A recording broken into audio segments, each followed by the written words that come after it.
Throughout time, trailers have evolved. My son sacrificed his life to save me. In the way that they're cut, the manner in which they tell a story, their use of VO, their use of music, their use of sound design, whatever it is, they've evolved. And oftentimes, people forget that. People look at trailers, specifically when it comes to writing music for trailers, and they think trailer music is a genre.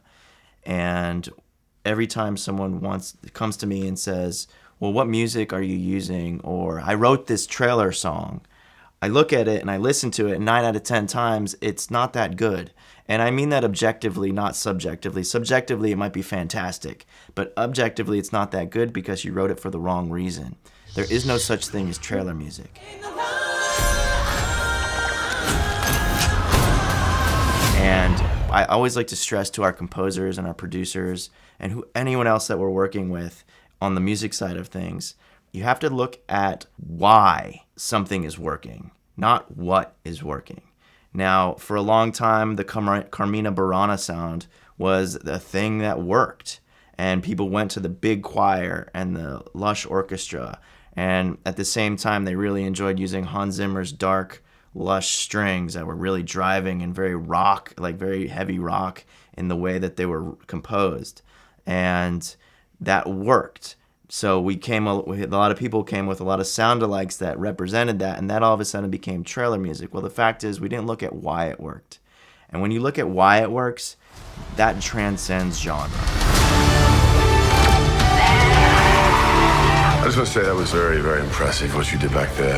And you have to pay attention as to why the video editor is using something, why it's resonating with the marketers and the test groups, the marketing test groups that are watching these trailers and giving their notes back as to what they like and what not.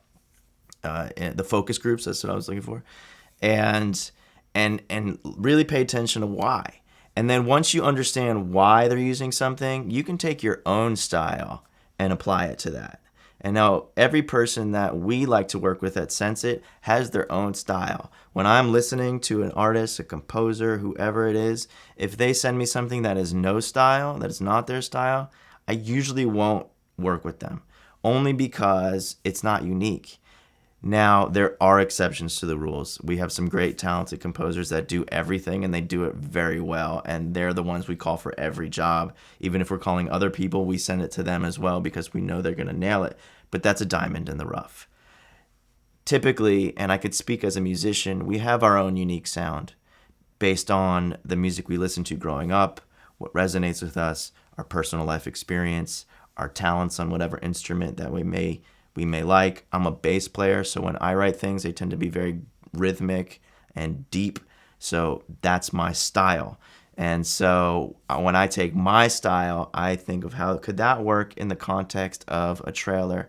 I'm going to watch that trailer. I'm going to pay attention to exactly the edits that these people made, where they made it, why they made it, what's the arc of that they're telling in these stories.